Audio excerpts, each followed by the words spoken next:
Over in Russia, President Vladimir Putin won a landslide in the country's election with no actual contender, cementing his already tight grip on power.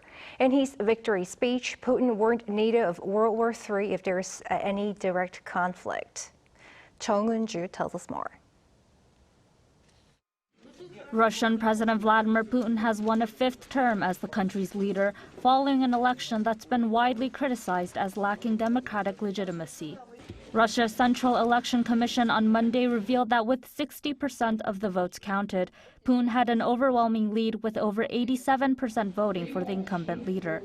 Putin visited his party headquarters in Moscow on Sunday and called on Russia to become stronger and more effective, thanking the Russian people for voting.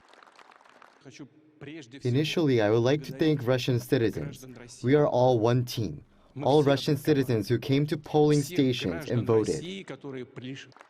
The outcome means Putin, age 71, will be in office until 2030.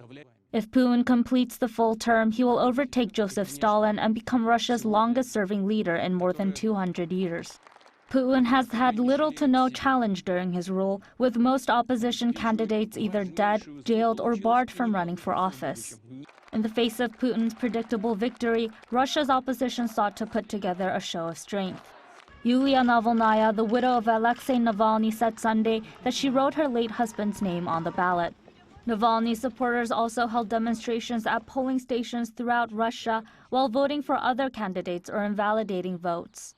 In his election victory address to the press in Moscow on Monday morning, Putin said that Russia's armed forces were advancing in Ukraine every day and that Moscow's forces held the initiative on the battlefield.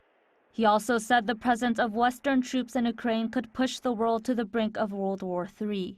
When asked about the potential for a direct conflict with NATO, he said he did not think that anyone was interested in such a scenario.